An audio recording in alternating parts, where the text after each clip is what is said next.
Good morning. Good morning. How are y'all? That's a good song, wasn't it? It's powerful. Just notice John's moved back up top, and these pews right here, they're the plates of the church. They haven't been set on since January, and nobody still wants to set up front. So just thought I'd go out there. It is good to see y'all and welcome you to this morning. Just a couple of things. On Wednesday night, starting this Wednesday, we're still gonna do the 10 or 11 that have been coming. Y'all keep coming. But we are going to offer the Wednesday night, at least the Bible study part, online again. We kind of got that worked out. And so I have decided we're going to do the whole hour online, like the prayer request time. I'm kind of leaning toward that once the prayer request time's over and we actually go into the Bible study and then just hit the Facebook Live at that point. So probably about 7:10 on Wednesday night, we'll go live. And if you're not coming on Wednesday, you want to follow along the Bible study, you can do so. And so that'll start this Wednesday. Y'all going to start at 6:30 this Wednesday? Yeah. So the month of July, the rest of the month, they're going to do just for July, children at 6:30 to 8. Obviously, we're just so changed up for the stuff going on this summer. No camps and no, quote, official Bible scope. So for the month of July, they're going to back up to 6:30. And going to do a little bit different than just going to a classroom. They're going to have some crafts outside, I believe, and a little bit more than what they're doing currently. No nursery, still the same ages that they've been doing. And we're during like Bible study times, so you're out just beating the doors trying to get people to come. We're not doing that because we don't have the personnel to do that. And so we're trying to really use more of our younger folks to do this, not asking our older members to come help. And so this is kind of tailored more for our folks here at Brewer, members and the people that attend, for their children to come. It's just the time we're in right now. But next, like 3 Wednesdays, that's 6:30. And so if you have children, come join them. They'll have a good time. Anything from y'all this morning? Food pantries coming up. It's in the bulletin, not the bulletin. I guess it's in the bulletin. It's online. There are some prayer list sheets out there on the back. Cowboy, your hand's not up, is it? Yes, Brotherhood. Brotherhood? Okay. So if you want to pick up one of these two, then most of the announcements are on there. Anybody else? You want to mention food pantry? Okay, let's mention food pantry. Hey, food pantry's coming up, y'all. Anything else? Yeah. All right, let's have prayer. We'll get going. Father, it's so good to be here. Thank you for this time. And, we just pray for the entire church, Father. I think there was 30 here at the early time. And Father, I pray for this group here. We've got some folks at the beach on vacations. And probably every week there'll be some people in and out. We just pray for safety. We pray for guidance and wisdom.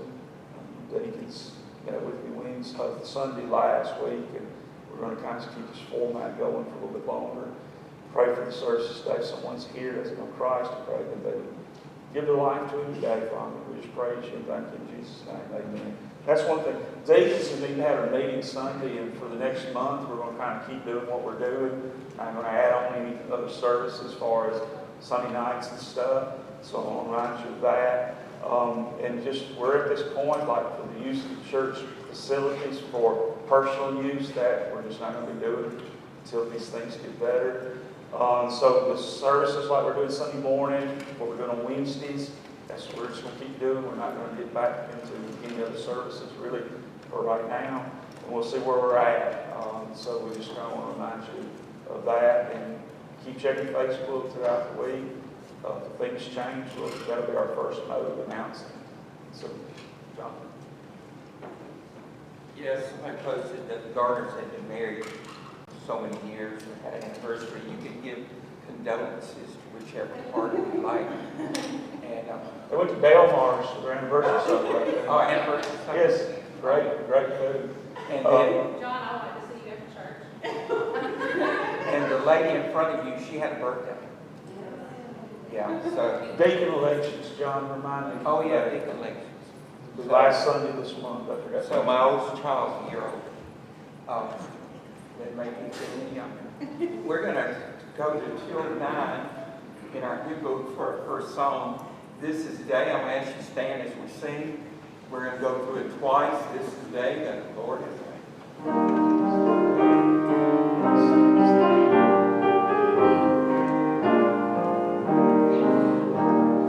This is the day that the Lord has made, that the Lord has made.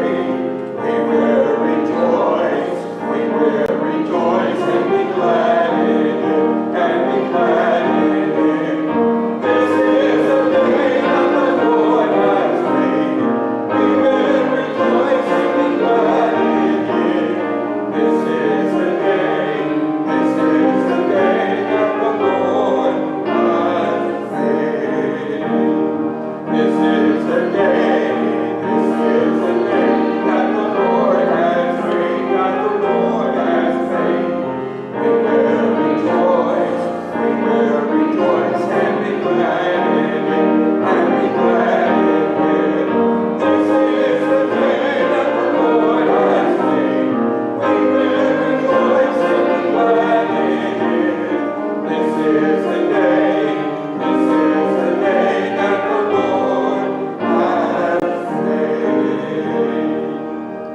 You may be seated as we go to our second hymn of the morning. Leaning on the everlasting arms.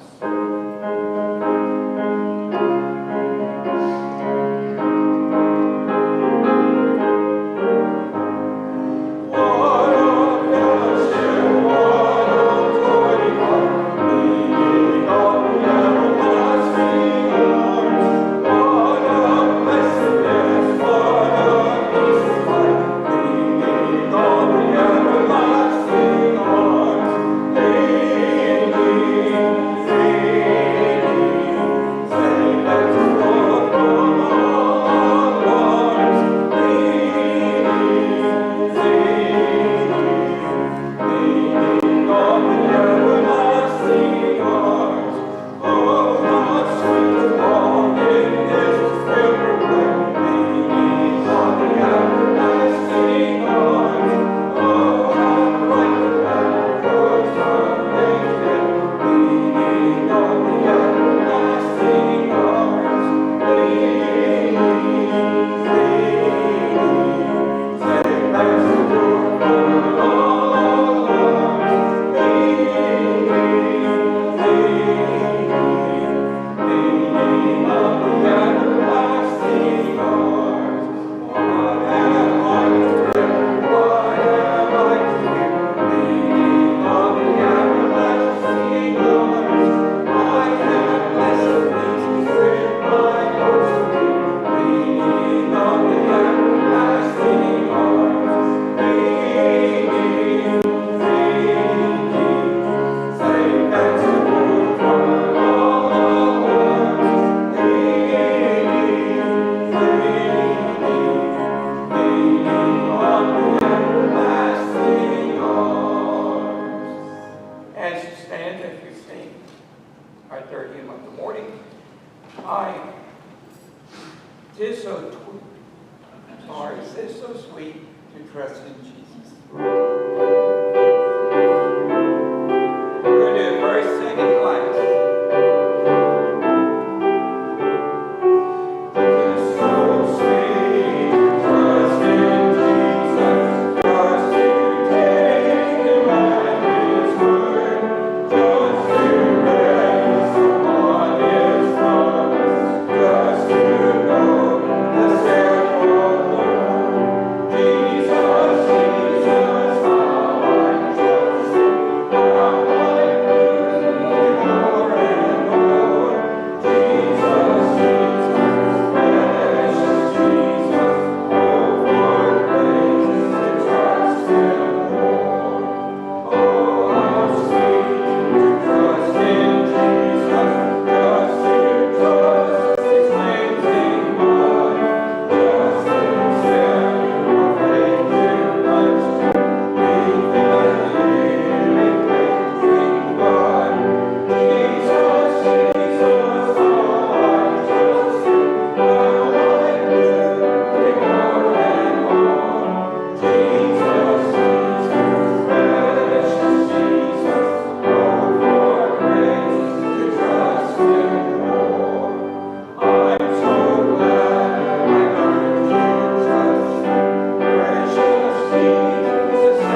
Cliff, please, pray for the message.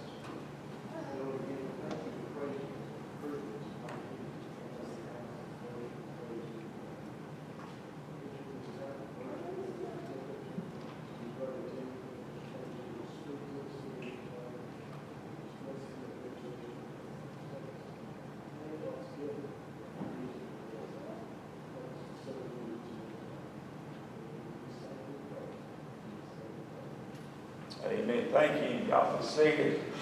If you was to have to step out for any reason, the Sunday school room that Keith and them used for so long, and we'll use again when we get back to a normal schedule, there's a big screen TV in there that will be airing this live. If you need to step out for any reason, you don't have to totally miss this. You can go there if you need to. And then my wife mentioned the first service, and she'll skin me if I don't mention it.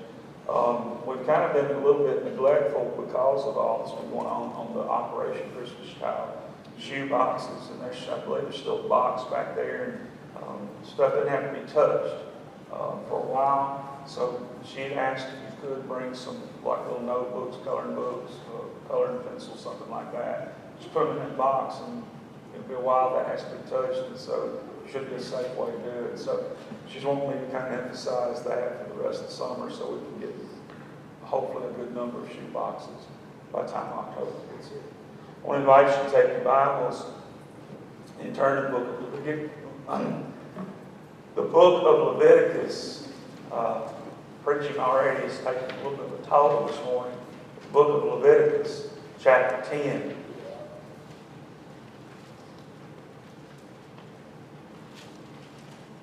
Three verses to get us started. We'll begin with verse 1. We're going to have two sons of Aaron. This is the beginning, the early days of the priesthood. God has already gave through Moses instructions about what's to take place as far as worship, the altar, offerings, tabernacle, holy place, the holy of holies. What we're going to find is these two sons took shortcuts. They didn't follow God's description when it came to worship, and they met the consequences. So in chapter 10, verse 1, Nadab and Abihu, the sons of Aaron, each took his censer, put fire in it, put incense on it, and offered profane fire before the Lord, which he had not commanded them. So fire went out from the Lord and devoured them, and they died before the Lord. And Moses said to Aaron, "This is what the Lord spoke, saying, by those who come near me, I must be regarded as holy, and before all the people, I must be glorified." So a part of the priestly duty was obviously there was an altar that sacrifices were given on. That altar would have fire. And then fire from that altar would be took, and there were candles which in the holy place that had to be trimmed. There was incense that would be burned, and the fire used for those things would be took from this altar. Aaron's sons took fire that was profane, or if you have a King James, it may say strange. It may say they offered strange fire unto the Lord. And so, because of this, God literally devours them with fire. And so we're going to get back to this here in just a second. But this morning I'm going to preach to you on the topic I've simply entitled Taking Shortcuts. So I want to ask you, have you ever took a shortcut? When I went to Raymer, Tennessee, I wasn't from there. And so every street, every road was new to me. So I went to Selmer, the courthouse. I inquired if they have a county map. They gave me one. I began looking at that map. I began trying to familiarize myself with roads around Raymer. When y'all called me as your pastor here, you know what I did? Make sure I had a Lee County map. Even though I was from Manatee, even though I graduated Tupelo High School and lived in Lee County, South Lee County I had been to very little, and I didn't know much about South Lee County. But I kept a Lee County map in my truck the entire time we lived in Parsonage. I'm not sure if I have one in my current truck or not, but I kept one. First 6 to 7 years, I had a Lee County map in my truck. I realize iPhones have maps, smartphones. I realize there's Google Maps. And I use those, but there's something about a map, an old school map, that helps me be able to look at the entire picture, okay? If I left here and went to a place that I'm not familiar with, I would find out, do they have a county map? It helps me to be able to see the whole area and visualize it. Now, when I got at Raymer after a couple of weeks, you know what I'd start doing? If I was going to leave Raymer Church and go to Selmer, to Walmart, there were the main ways. You go down Highway 57, went to where it run into Highway 45, took a left, head north, and take it straight to Selmer. But I started taking shortcuts, and I would get lost. So have you ever took a shortcut and got lost taking a shortcut? You know what I call those? Long cuts. Because that's what my shortcuts usually end up being, is long cuts. But what they did help me by getting lost was, because I could pull out my map, pull over, and I could find my way back home, is it helped me get more familiar maybe with the roads of travel. But doesn't shortcuts often work that way? I think this is a shortcut. I'm going to take this way. And often our shortcuts end up causing us more headaches than what it's worth. About 3 weeks ago, we had to go down to Dorsey. Went to a little family gathering. We'd never been there. My wife drove. When we left, she went opposite the way we came because she was convinced it would be quicker. It wasn't. She didn't know where she was at. She's worse on me than directions. And I talked for about 2 weeks about her shortcut. And so shortcuts often become long cuts. It's not worth the effort. When we get to Leviticus, Aaron's sons do something critical. They try to take a shortcut to worship. And God says it's unacceptable. This morning I want to ask us, or I want us to think for just a moment or two, what happens today if we take shortcuts when it comes to worship? Is it a big deal to God? Maybe in your life you've taken some shortcuts right now when it comes to worship. And I want you to ponder on this for just a second. Is it a big deal to God? So this morning I want to share about 3 or 4 thoughts from this chapter. And I hope it'll help us see when it comes to worship, there are no shortcuts with God. We have to come to God the way that God says we're to come to Him. So the first point I want to share with you is simply, I want to give you this statement. Let's address the issue. So that's the first point. Let's just address the issue. And the issue was strange fire. New King James says profane fire. That was the issue. God had said, here's how y'all are to worship. Aaron's 2 boys took a shortcut. Omitted a step. They did something. I can't tell you what the strange fire was. Oh, there's folks have their ideas. There are folks in the Jewish community that will say, Aaron's boys did these. There's folks in the Christian community will say, Aaron's boys did this. Some say they didn't get the fire from the altar. Some say they took fire from an altar that was actually used to sacrifice to a false god. And so that they took fire from an altar that had been used to sacrifice to a false god and tried to take that fire and use it in worship to God. There's no proof that's what they did. That's what some minds say. I can't tell you exactly what they did, but I can tell you what God said they did. He said, you did not bring fire in the prescribed way I said to worship. And it was so serious to God that the Bible says God sent fire down to devour. Now I want you to think with me this morning.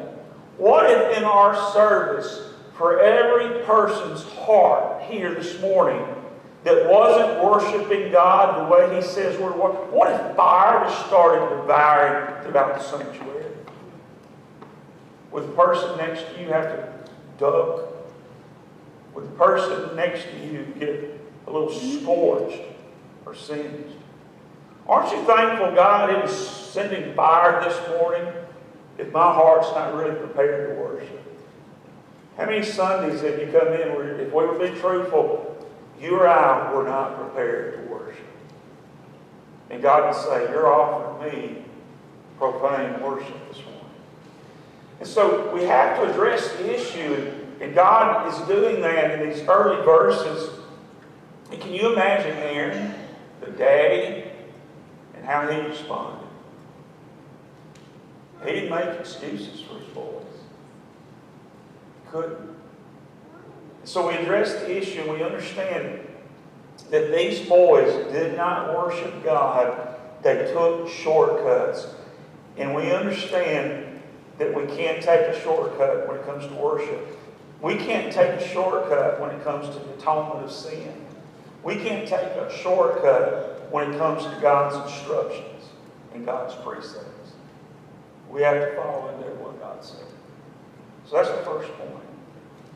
We won't spend a lot of time there because it's so really simple. It's either we do or we don't. It's black and white. We either follow what God says or we don't.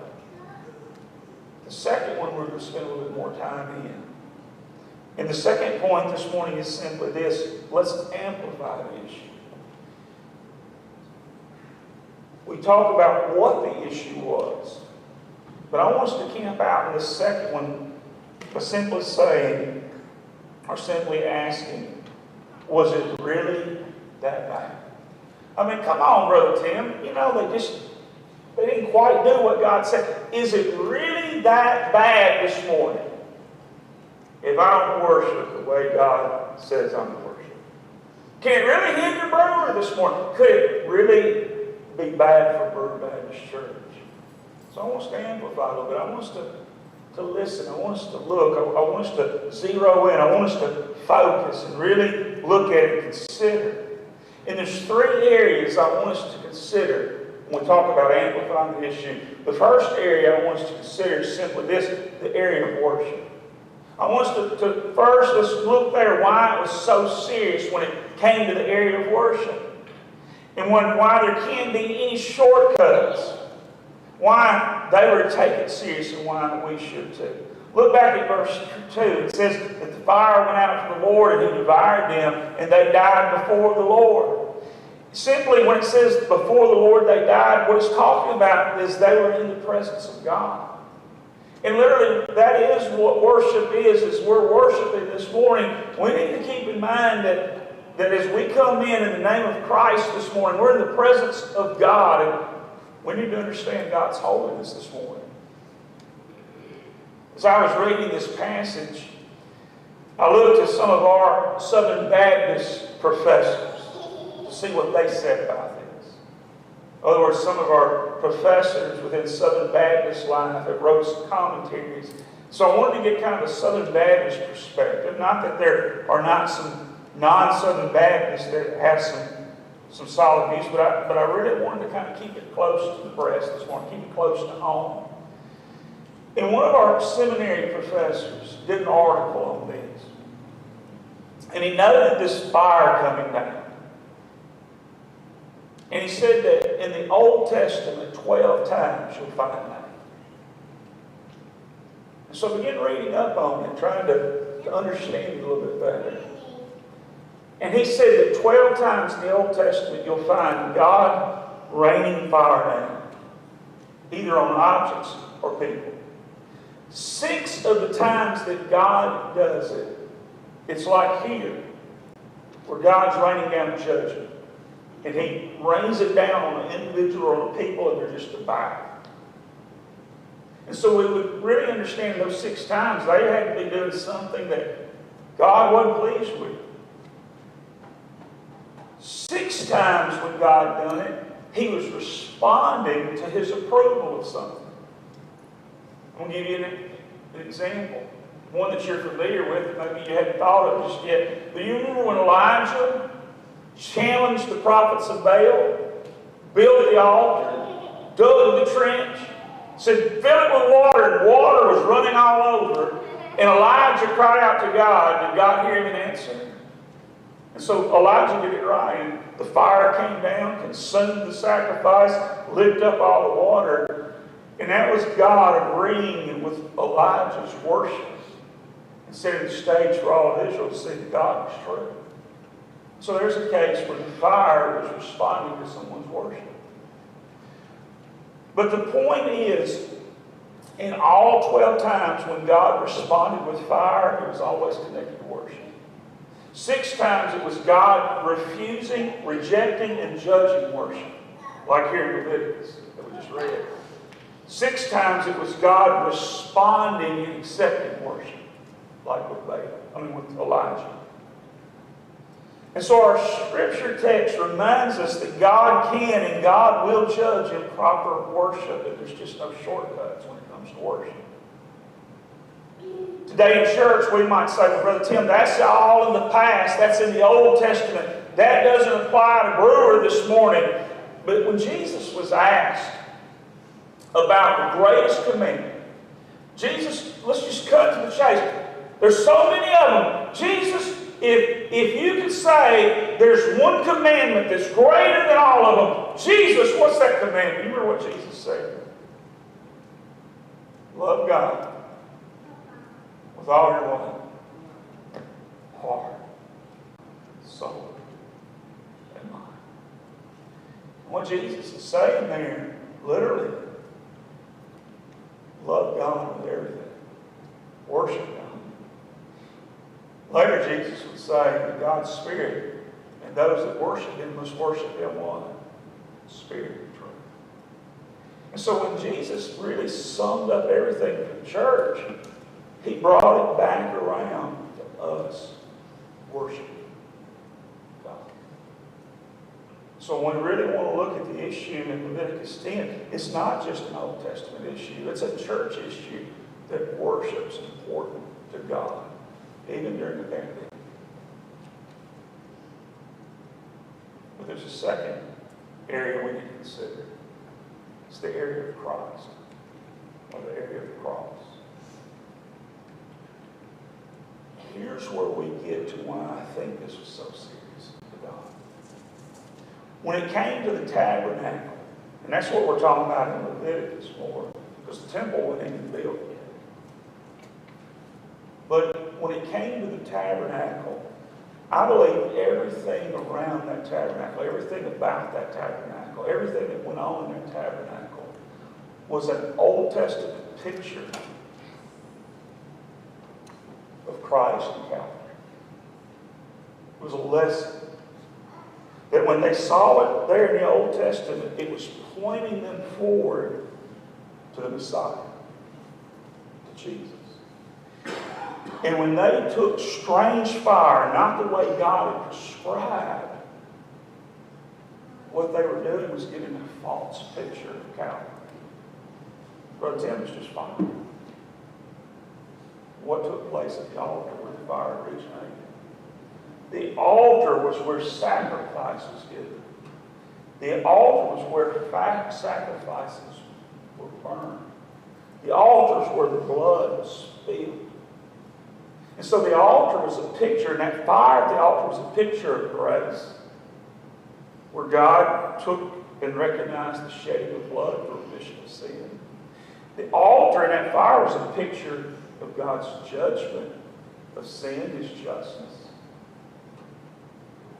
The altar and that fire was a picture of redemption. And so when they began changing what God said, they were showing a picture of a false Christ. And so the reason it's important when it comes to worship at Brewer is there's some things we have to be right on. We have to be right on the things of salvation. And that's why baptism is important. That's why the Lord's Supper is important. That's why the way we receive membership is important. Because they all have a tie-in to the cross. They're a statement about what we believe. And so this is why it was so important here. Because as a part of His bride, as a part of the church, as a part of the redeemed, when we take shortcuts, whether it be to try to get more members or pad numbers or make it simpler for people to join, we're really doing what these boys did. And then thirdly, the area of leadership. These two boys were leaders. And whether we like to take this on, leaders are held to a higher standard, especially when it comes to worship. It starts here. I am to be held to a standard. When John steps up here in the role of interim music director, John's supposed to be held to a standard. You're to hold Jeremy to a standard. Our deacons are to be held to a standard. At the end of the month, you're going to elect some men, and I pray you will look at not who their last name is, not how long they've been a member, not, well, it's just time. They've been here and served here. It's just their time. That is not how you choose deacons in a Baptist church. You choose deacons in a Baptist church based on the Word of God, and do they meet those qualifications? No other reason. And so with every leader, we need to address worship in that leader's life. Especially those leaders who are anointed for leadership position. And what I mean by that, laying hands. These guys were anointed. And in their life, they took shortcuts. And God judged. And then thirdly this morning, I want us to avert the issue. And what I mean by this, I actually took a Webster's dictionary. I'm not talking about Google. I'm not talking about my iPhone. I'm talking about I went to the shelf, pulled out something, and I don't know if kids know what it is anymore. I pulled out a Webster's dictionary. I opened it to A, and I looked up the word. And Mr. Webster said that this word avert means to turn away, to turn aside, to prevent the occurrence. So this morning, how can I prevent my worship from being an issue like Aaron's sons did? Well, we've already saw that Aaron's son showed the wrong picture of Jesus. And we opened this morning by talking about shortcuts. This morning I talked about my road trips. And about how sometimes on my road trips, I got all out of sync. So when I got to my third point, I decided to take a road trip. And I got my camera. And I said, I'm going to see if I can, on my road trip, take a picture to help my people avert the issue. So, exhibit 1 from my road trip, throw it up there. What do y'all see? What is that? Tell me something about a steeple. What do you see on that steeple? All right? Ours has a cross. Nothing wrong with that. Do all steeples have a cross? Probably 20 years ago, I would say most didn't. So what do most steeples have at the top instead of the cross? Why? That's one thought. Any other thoughts?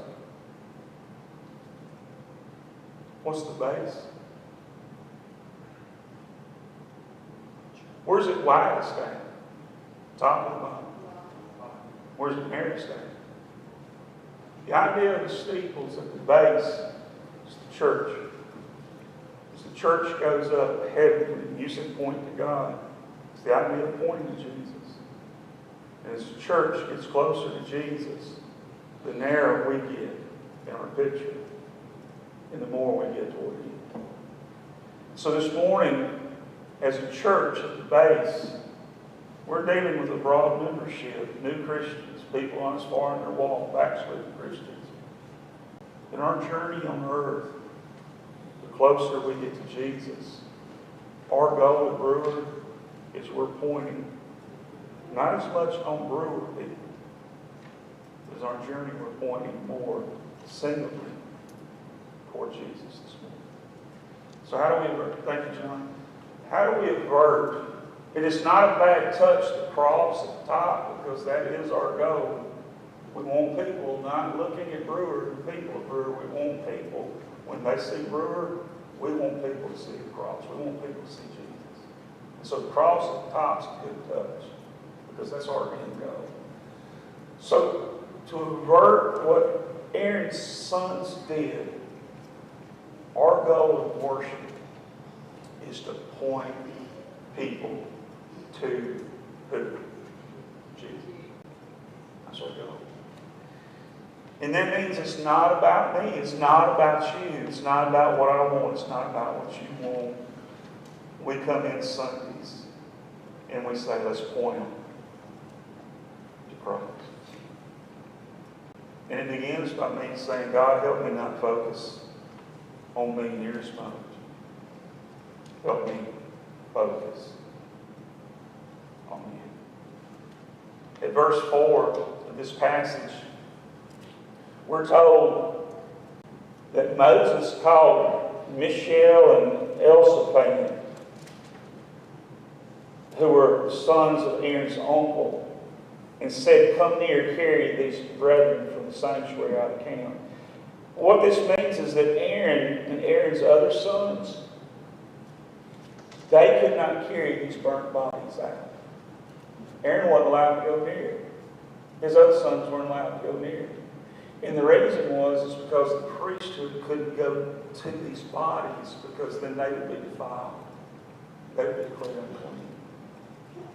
And so Moses knew this, and so Moses called for others to come. Aaron had to stay away from his own family because he had to stay clean. Now, can you imagine that? Your own boys. Daddy's impulse would have been to just wept and hugged and grieved. But we see the seriousness of God, that you and I are to stay away from those things that would disqualify us. In the end of the chapter, there's this neat twist where there's a sacrifice brought. And with some of the sacrifices, some are utterly consumed, but sometimes their sacrifices were offered and the blood was consumed, but the flesh was cooked. And the priest, the high priest, was to eat it. And that's what happens at the end of this chapter. But Aaron doesn't eat it. And so Moses chastises Aaron, because his duty was to eat the sacrifice. And he asked Aaron, why did you not eat it? You know what Aaron said? My son died. And there's no joy in my heart. And this sacrifice was about joy. And I could have ate it and put on a show, but my heart wasn't in it. And I'd just be putting on a show. But I'm grieving right now. And you know what the Bible says Moses did? The Bible says in verse 18, and verse 20, so when Moses heard that, he was content. And what this is really meaning is that under God's direction, Moses was okay with this, which shows God's mercy and grace. There are times in our life that things happen that we may not be at our best. You may be sick. You may lose a loved one. There may be things going on that are hindering you. And I believe verse 20 is a lesson that in those times, God's mercy and grace understands. So the chapter starts with God's justice. It ends with God's mercy and God's grace.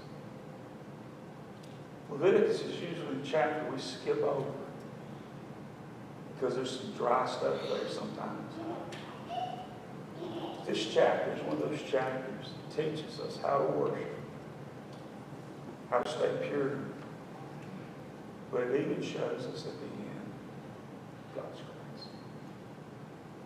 This morning as we come weekly to worship, let us be reminded how important worship is with the right heart. Let's be reminded of God's justice. But let's also be reminded of God's grace and why He is worthy of worship and worthy of praise. Father, I praise You today. And I pray, God, You'd speak to our hearts in a way that we just worship You this morning. We would praise You this morning. And God, if there's someone here that's never accepted Christ, I pray they would run to Jesus this morning. If there's somebody here, Father, and it's just dwindled in their walk, I pray, God, they would run to Jesus this morning for renewal. I pray that we would, as a church, to protect us, God. You'd bring renewal and revival to our lives. And everything this morning, God, let's give You praise. In Jesus' name. Amen. Would you stand?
Most weeks, Eddie, you've been out there and manning the doors and keeping us safe. So won't you step in here at the door and give us a dismissal prayer, Eddie, before we leave?